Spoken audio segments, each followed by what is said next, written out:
Hello and welcome to our Lunar Reflections podcast, where we're journeying with the moon while Jupiter's in Cancer. Each month we release an episode to coincide with the new moon, and today's episode is the moon in Aquarius. I'm Helen, an astrologer based in Scotland. And I'm Tara, an astrologer based in the UK. And today we're joined by a special guest astrologer and Aquarius moon, Shauna. Shauna, would you like to say a bit more about yourself? Sure. Yeah. Thank you so much for having me. I'm Shauna. I am based in outside Chicago, in the US. I do one-on-one readings. I love doing family charts. That's kind of a special interest of mine. And if you hear any dogs in the background, that's my boy. Wonderful. And I wonder if a good place to start would be to think about the new moon taking place in Aquarius, which is also a solar eclipse on the 17th of February. I'll, it's maybe useful just to begin describing it a bit because this is an audio podcast, so basing this in a UK context. So it's taking place in the eighth whole sign house, from where I am. It's a Cancer rising chart with Jupiter in the first house, exalted, and with an applying trine from the other exalted benefic Venus, which is in Pisces in the ninth house. So that's one of the more lovely aspects of this. And the new moon itself is taking place at 28 degrees of Aquarius, co-present with Mars and Pluto, and also in Scotland, the midheaven, which is in the eighth whole sign house at that moment as well. And one of the other striking things happening there is the applying Saturn Neptune conjunction, which is happening in the early 0 degrees of Aries at that point, sextiling Pluto, and also Uranus, which is just recently stationed in the late degrees of Taurus, is a singleton. It's the only Earth in this whole chart, and everything's above the horizon as well from a Scottish perspective. So it's a really interesting chart with almost like two stories there. There's the kind of air fire new events happening, and then there's also that lovely watery trine that's hopefully mitigating any harsh edge from that. What do you both think about this chart? Yeah, And there was lots that kind of jumped out at me at first. Like you, Helen, in the UK where I am down south, it's still a Cancer rising chart, and it's interesting because we've had these really big stelliums, haven't we, moving through Capricorn and Aquarius. But for this particular new moon or eclipse or both, the at least we've had like Mercury and Venus move out. But I feel like it's quite interesting that there's this, I think the strongest aspect that kind of jumped out was this kind of square to Uranus, which was recently stationed.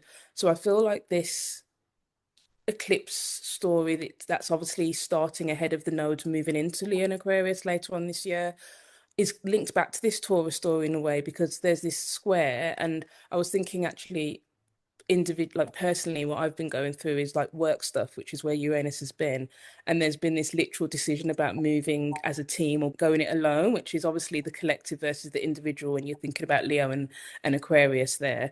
And I think it's also interesting that we had this Leo full moon. I It certainly gave me a little flavor of what themes might arise personally in terms of like this eclipse season.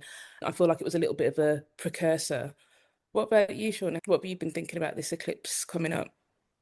Yeah. No, I'm actually I looked at yours and then I just went back to mine because here where I'm at, it's Aquarius on the ascendant. Wow.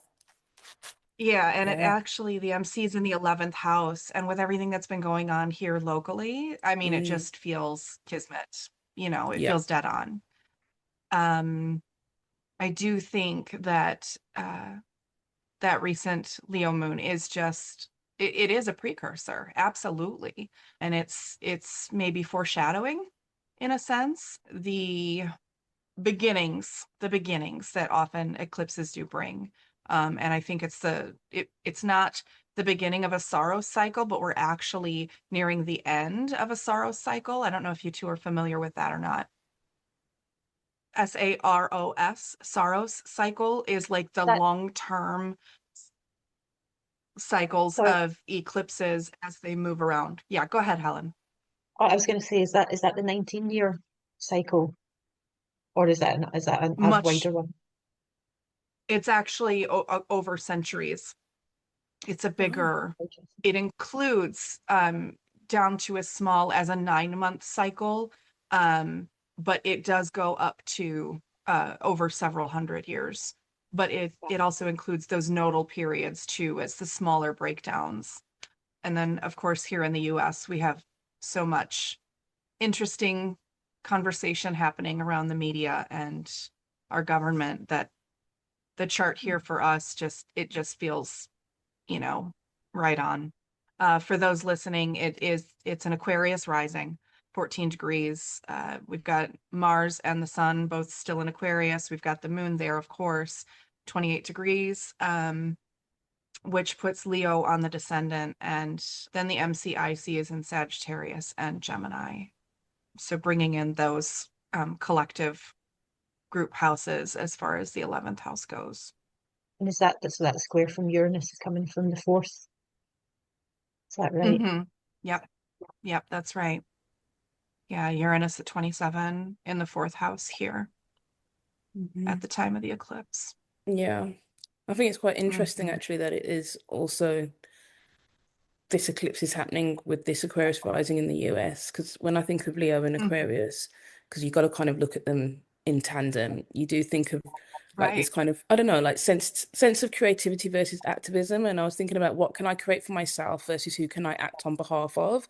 And there's definitely Mm-hmm. that theme, I think, is going to become louder and louder and louder as we approach those actual nodes moving in. I think it's quite interesting that over the last few years we've had the eclipses kind of out of sync of the nodes almost. So it's almost Mm-hmm. like there's a staggering, but it kind of Mm-hmm. adds more nuance to the story in a way. I think that's a really interesting point, and I'm thinking also about Saturn as the ruler, and having just ingressed into Aries, there's almost a similar tension, with the individuality of Aries and Saturn.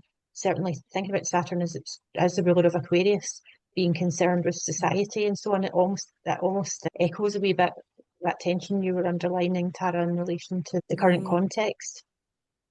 yeah, I think it's a really good point because uh, Saturn moves back into Aries only 3 days before this eclipse, and then we need to really Mm-hmm. think about its little jaunt last year when Saturn was in Aries before it kind of went back into Pisces for the last time. So it's all kind of tied up because even though Aries is at 0 degrees, so by aspect in degrees, it's not really talking to the eclipse, but by sign, it still is. It's still having that effect. And I think Neptune there as well is adding kind of that smoke and mirrors and, what's real, what's fake, and what can you believe, what can you trust? It's all of that kind of tied up into it. I think it's a very powerful eclipse that's coming up.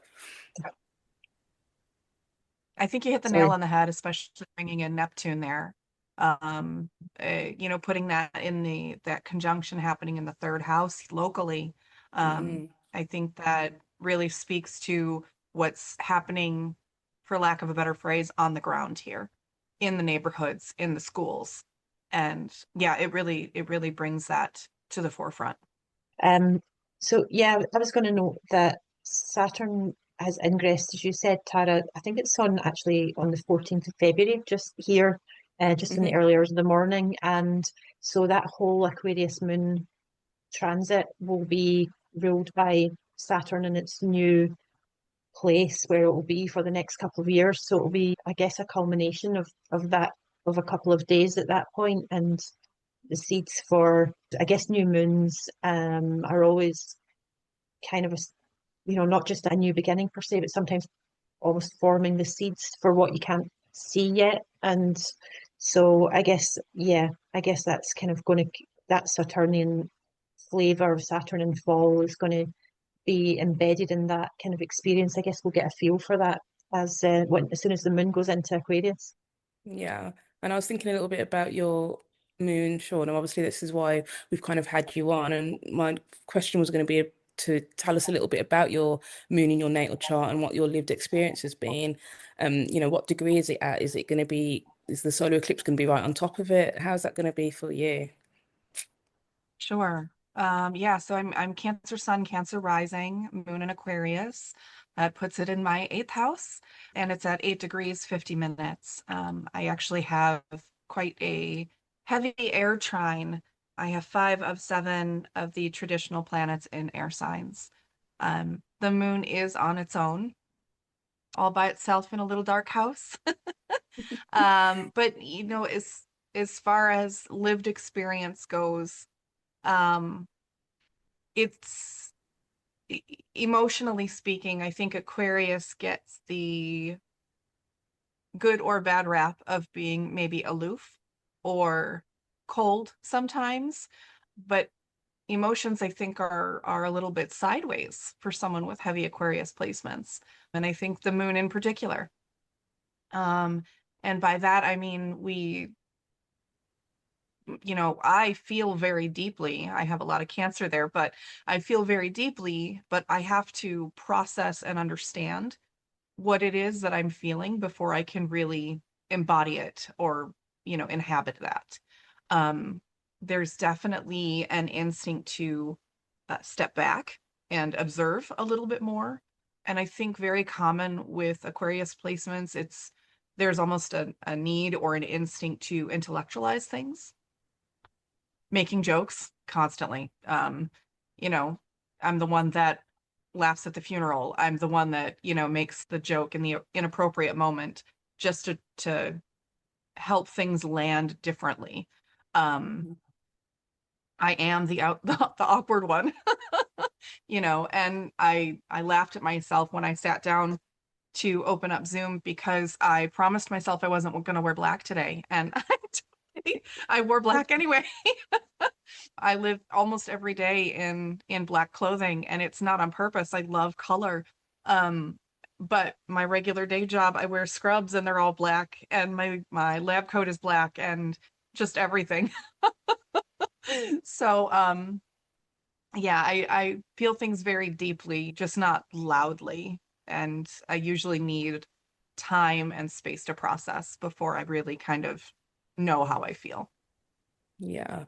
No, thank you for being so open about that. I think what you said about deeply but not loudly, um, kind of struck a chord with me. And it's interesting because it'd be nice to know a little bit about where your Saturn placement is, because obviously that's ruling your moon and obviously has this kind of big impact on you. The fact that you kind of attract, even though you love color, you end up being in black. And, I was thinking Yeah. also of what you said about taking that time to kind of process what you're feeling. And I know that that can often come across as being detached, which it is in a way, but also that Saturnian effect does want to kind of add structure where maybe structure isn't normally felt in emotions. But your way of Yes. explaining it really helped me understand that on a deeper level. So where is your Saturn, by the way? It's in Libra. Ah, lovely, Yeah, exalted. in my 4th house. Mm-hmm. Hmm. So that's another deep house, isn't it? Yeah, Yeah. making that trine. Um, I have both Saturn and Mars in the 4th house. My IC is in the 3rd in Virgo, and I have Venus and Mercury in Gemini in the 12th. So I've got that nice, covered up dark houses taken care of. And it does create quite the air trine. So I do spend a lot of time in my head, for better or worse. Yeah. That's really interesting because I think I'm just looking at my notes because when I, perceptions of Aquarius moon, and you've covered a lot there, because I'd written definitely not unfeeling, but can be taken for cold or aloof or distant. And what you described there about taking time to process emotion, that's another Saturnian thing, isn't it? That really it's very helpful from a point of view of understanding that, because just personally having a Scorpio moon, I think with the synastry there, I think Aquarius moons are often the most difficult for me to understand because there is a real contrast there in terms of how we show up and express emotions. And I have a lack of air in my chart, so I wonder if that's also why, because it's that airy moon versus a almost the most emotional water moon that you can get. So that's really, really interesting to me. I was thinking also about, what you were mentioning about, I think you both mentioned detachment, and thinking about how that can be a positive because it can enable objectivity. but I guess it can also, and you mentioned living in your head, and I guess it could go to dissociation at times as well, just in theory. So there's probably both a positive and a negative side to that way of emoting. 100%, absolutely. You know, we all have difficulties that we tackle in our life and things like that, but I personally have a little bit of a unique childhood story, and dissociation was definitely a huge part of it, and gratefully so in hindsight, you know. So it, again, for better or worse, that ability to compartmentalize and separate oneself, at least emotionally, if not intellectually, from certain situations, certain people, and allow yourself to gain a different perspective and be objective about something. Yeah. I'm sure that can bring a useful perspective to others as well. Sometimes, that can be a contribution that's valued. I was thinking around how there's quite a bit of paradox with Aquarius generally, if we kind of just remove it from like moon specifically, because I was thinking about how, sociable Aquariuses are in groups and how they can connect with others but still need that kind of space. But the fact that it's kind of, and I think it's probably the fact that Aquarius is a fixed sign, but it's an air sign. And so you've got this stability and like need to control in a way with that fixity, but then you've got that air which is very dynamic and able to flow, and I think shapeshift, and I think that's where you see that, I don't know, intelligence almost come from the Aquarius, because they're able to kind of do both. They're able to hold that kind of paradox comfortably, and I don't know if that's been your experience with that, Shauna. Yeah, actually, paradox is a great word. At work, the questions I get, I find myself very, very frequently answering, well, yes and no. And it's unintentional, but it just happens because it really is truly a matter of perspective and the functionality of whatever the process is. Yeah, I think you're dead on with saying paradox for sure. Yeah. And that leads me, because I was also reflecting about, I will approach Aquarius through the lens of kind of, fixed air Saturn.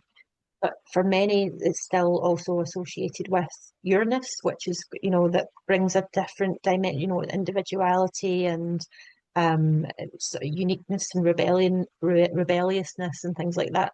And I was wondering, that may be one, but just in general, Shauna, what are there any, misconceptions, stereotypes, or misunderstandings around Aquarius that you think are important to address? Yeah, I mean, we talked on this just a smidge, but I think a really big misconception is that Aquarius or Aquarius placements are unfeeling. But I think it's more of a tendency to get overwhelmed by the emotion until we're able to process. You know, I do traditional Hellenistic astrology, and so for me in my practice, Saturn rules Aquarius, as you mentioned, and um, I adore the outers, and I love paying attention to where they are and how they're affecting things. But for me, they are a little more longer cycles, which I think makes sense. But if you're looking at Aquarius through the Saturnian lens, we need those boxes. We need those structures, and then that also leads into the fixity of Aquarius as a sign. But air doesn't air needs the compartment to have the structure, right? Otherwise, air, like water, is all over the place. You need the box to put it in, or you can't get the same structure that you would. So mind wandering with Aquarius, the tangents do lead somewhere, but it has to follow that trail, right? If you think of like smoke in a sense, it stays together, but there's fluidity, but there's not a structure to it.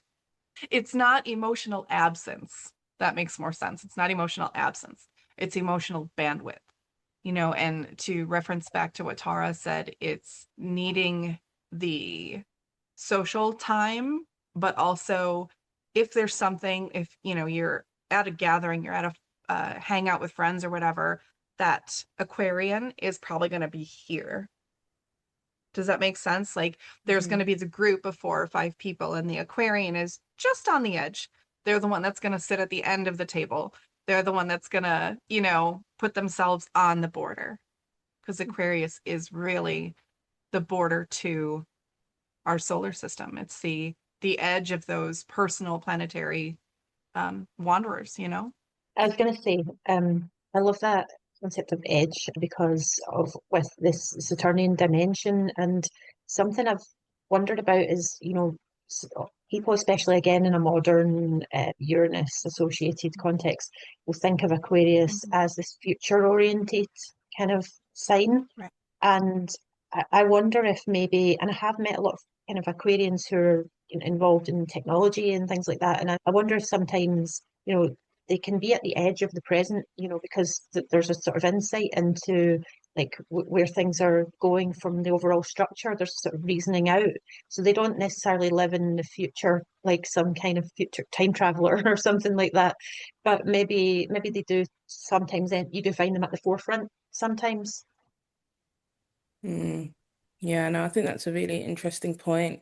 And I did kind of look up a few people with Aquarius moon, and it was really interesting because it kind of dovetails both of what you're saying. Like, especially Shauna, you talked about air needing this kind of container, but Aquarius is always kind of being at the edge, and it's almost as though the air, like the air needs that containment, but there's also being at the edge, it's almost like they still kind of want to escape that containment and have that freedom and have that like not being kind of held down to anything, and they can march their own kind of beat of their drum. And the people that I found was Steve McQueen, not the fashion designer, the actor, the ultimate anti-hero. And he talks, and it was interesting because all the kind of definitions or kind of descriptions of Steve McQueen was non-conformist loner, and I was like, okay, was this an astrologer that wrote this? His characters often operated on the fringes of society or within systems that they distrusted, such as in Bullet. And I think it's just interesting when we look at actors especially, who's always seem to, whatever role they go into, still bring a core part of who they are into their acting. And I think Steve McQueen's like an ultimate one where you can see with that Aquarius moon how he had this kind of energy that just kind of penetrated the screen. Absolutely. It's like they always whenever you hear interviews with actors too, well, I was drawn to the part. Something called to me. You know, it feels very much in their nature to play someone they can embody that they know. Yeah, definitely. And a few others that I came across was H.G. Wells, who obviously did science fiction novels like The Time Machine, etc., and social commentary. But then you've also got Philip K. Dick, who actually looked up to H.G. Wells and wrote a lot of his books based on those kind of early books that Wells came out with. And I was thinking about Do Androids Dream of Electric Sheep? I just think that is such a cool title, a cool kind of concept, very Aquarian, served obviously as the basis for the Blade Runner film.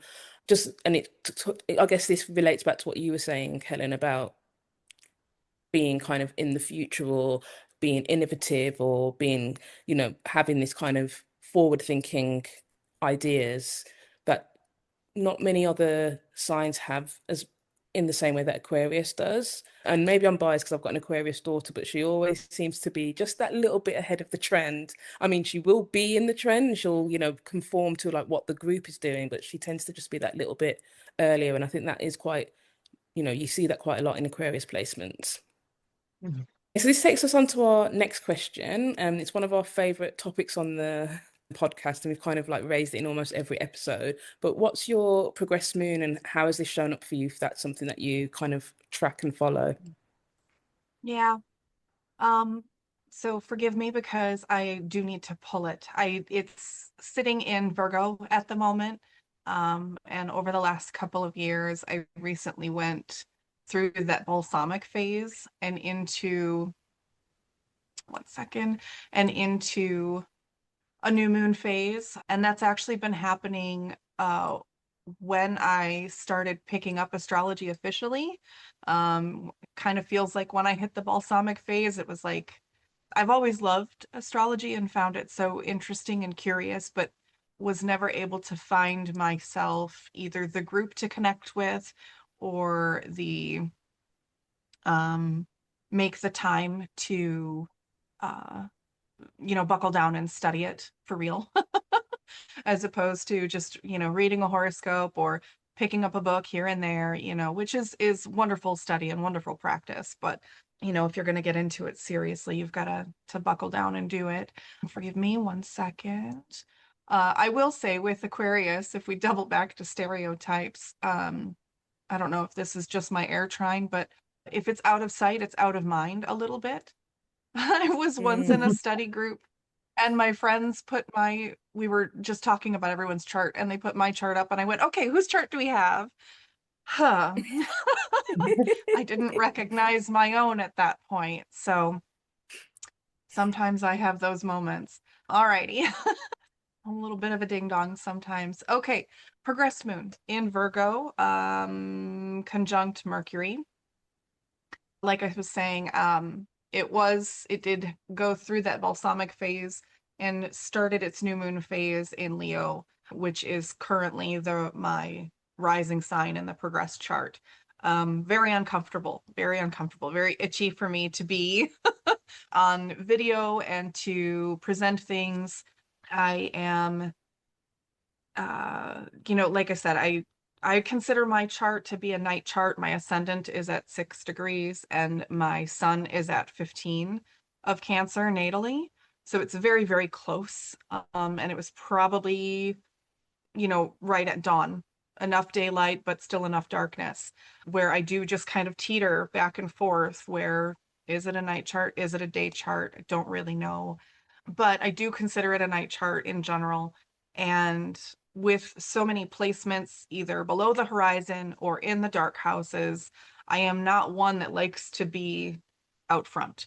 I have no problems with leading people. In my day job, I'm actually a preceptor at a medical university, but so I'm teaching and guiding grad students, but I do not like doing large presentations. And I like the one-on-one work very, very much. And I found that with my uh, progressed sun in Leo, it's pushing me to the front where I'm having to do a lot of speaking and I'm having to do, these sorts of things. And so I feel like when my moon and my sun conjoined and I got that new moon phase again, it just kind of gave me enough of a push to go, okay, grin and bear it, get through this Leo rising phase, and you're going to grow through it, Did I even answer the question?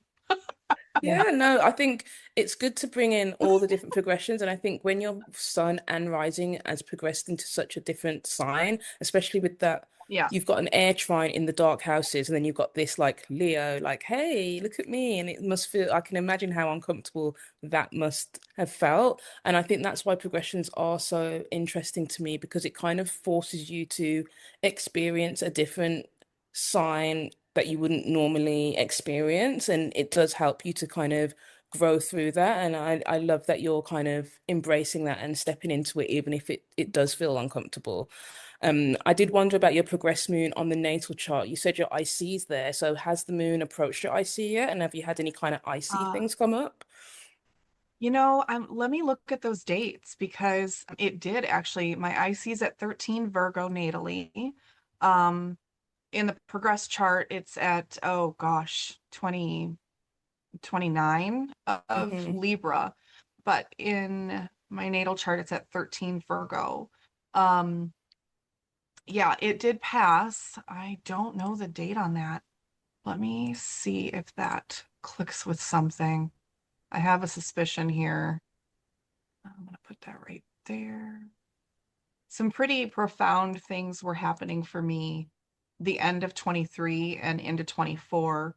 Hmm. As far as my family goes, it wasn't exactly when it hit my IC, but right when it hit that house, as soon as the moon went into Virgo, I got a phone call from my estranged father, which Wow. ties in the third and fourth houses. Mm, interesting. And by estranged, I mean hadn't seen or heard from since I was 9, Wow. and I'm in my 40s. Wow. So that was pretty profound. I think with the moon being my chart ruler, because it's so tied to like emotional life, for Hmm. me that ties in with the mental life as well. And so maybe it feels a bit more subtle only because it's happening frequently Hmm. as the chart ruler is moving. Does that make sense? Yeah, no, it does. It's not Okay. gonna, because it's gonna change so often that it just feels kind of like a background almost going on, where Yeah. rather than it being this like Yeah. huge long kind of transit. No, that makes perfect sense. Yeah. A little less dramatic and maybe a little more intimate. Mhm. Interestingly, the progressed moon, you know, almost as a standalone method, is the closest the moon and Saturn kind of align because they have that similar length of cycle and sometimes links up, because they're both just under 30 years or so. And Mhm. we might ordinarily think of them as two of the most different planets or planetary energies in the sign. I just Mhm. wondered if that's, might affect the way you experience it just because you have a Saturnian moon and the moon is your chart rule. It zips around the zodiac so regularly, but with progression, it's slowed down to that Saturnian rhythm. And I'm just wondering because even though it's not really in the ascendant in the progressed chart, I wonder if there's a resonance there. That's just a throwaway thought. That, yeah, that makes a lot of sense. I love that. They're almost, if you consider one is closest and one is farthest, but they're both on the end, Mhm. right? They're both on the edge. It's almost funhouse mirror in a sense, where, if Saturn is your basic standard mirror, then the moon is constantly doing this, kind of fluctuating and giving that impression of it is that image, but in one moment you've got very broad shoulders, and in the next you've got, very short legs, where it's consistently changing the viewpoint um, within that same cycle. I love that, Helen. So, my progressed moon, as I said, I'm not very much air in my birth chart. So I've got Gemini progressed moon at the moment, which is like a real Oh, flavor of something quite contrasting. But I just checked, and it's headed actually for my lot of fortune in Gemini for around my solar return in Aries season. So I think that's quite interesting one because it's also the sixth house natally and the second house in the progress chart, and it's almost and with a lot of fortune there. I'm interested to think what that might signify around that time because I'm actively thinking about work matters and that kind of thing. Obviously, I've had a big second house stellium with I'm a Capricorn rising, so Aquarius is my second house.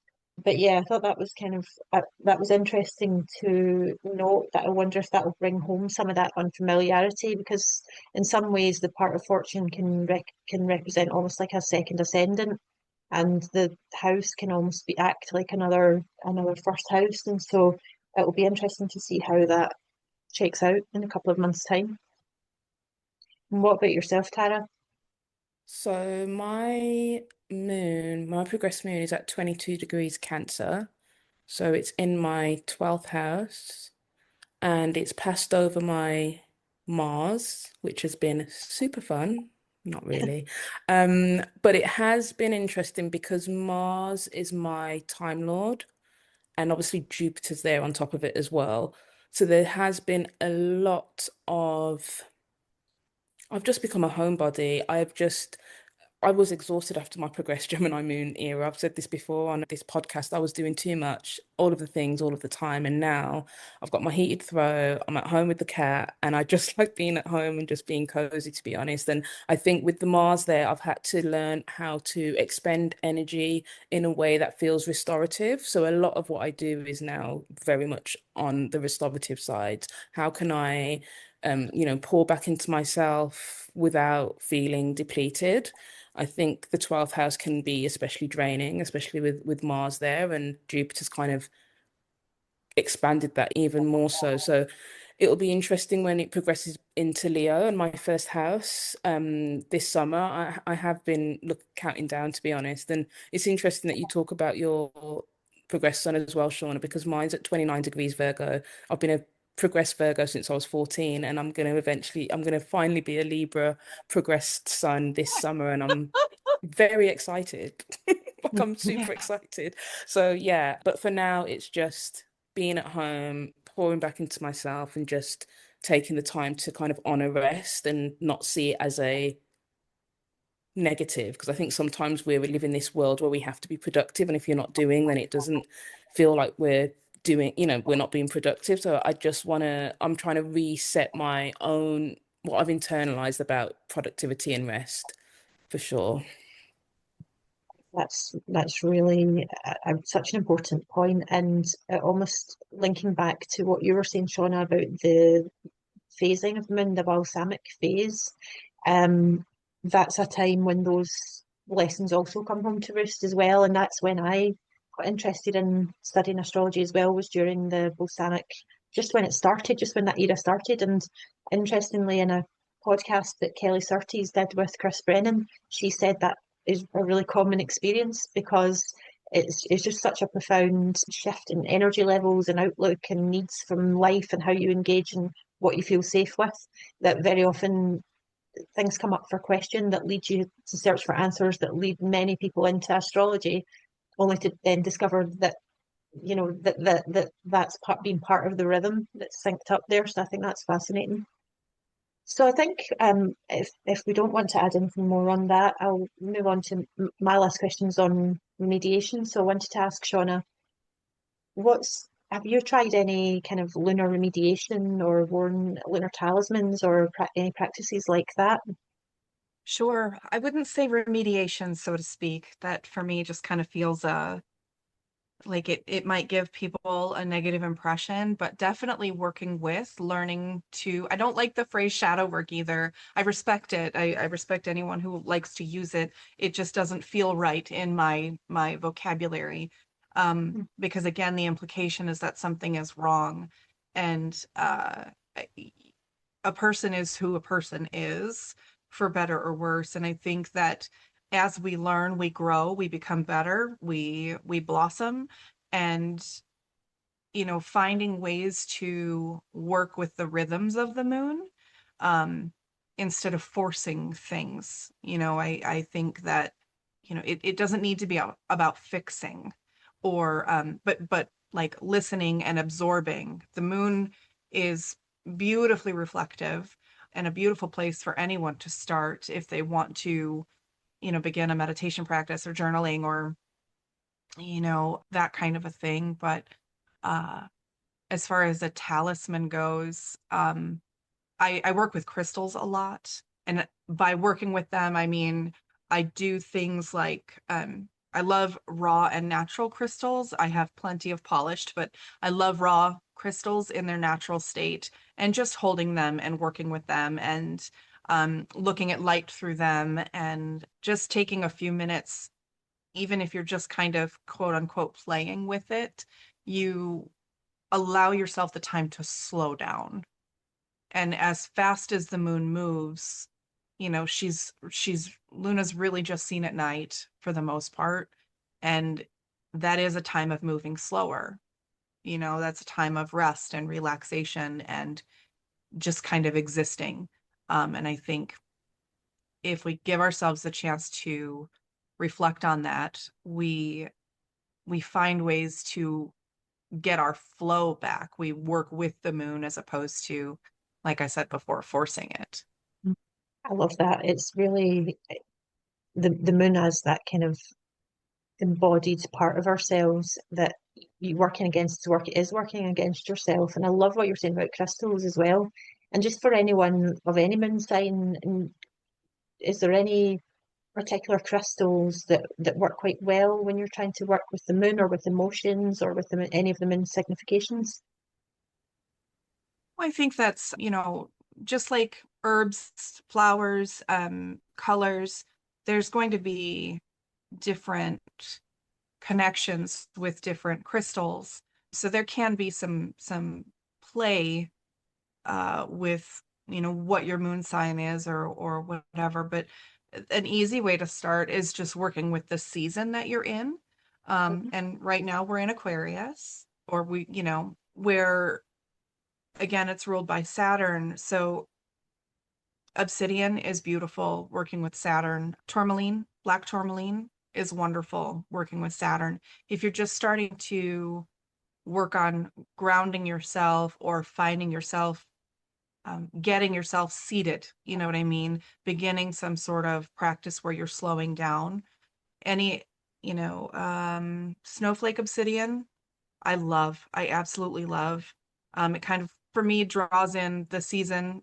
I'm in the Northern Hemisphere, so we're covered in snow right now. So I like drawing that in and combining it with the richness and the darkness of that particular grounding stone. Let me think. Labradorite is beautiful for working with an Aquarius moon. It's got such lovely reflective properties. You can literally get lost in the rainbows of a labradorite or any moonstone. And then selenite. It's in the name. Yeah. But it's lovely and cleansing and lightening, if that makes sense to the person, the being. I feel like it just lightens everything. It softens everything. No, thank you. I've never really thought about crystals in terms of linking them to each of the seasons, and I think that's a really nice way to kind of integrate that season's energy through those crystals. You've listed some lovely ones. I love black tourmaline. It's so lovely and grounding. So now I'm going to go and sort my crystals out according to seasons. So thank you for that little tip. And I know you've talked a Yeah. little bit about the Aquarius moon, but any other kind of practical tips to working with the Aquarius moon specifically during the lunar cycle?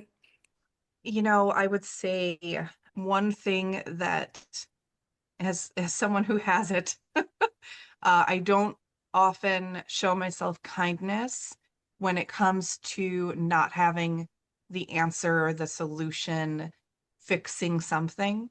And I would say allow yourself to slow down and work through whatever it is you're working through. I think with an Aquarius moon, it's very difficult to feel, but there's only one way to get through difficult things. And that's by feeling. We have to get through difficult things by feeling. We are eager to get through wonderful things through feeling. We have to honor it in the opposite direction too. And I think that's just showing yourself kindness is probably my biggest suggestion. Oh, I love that.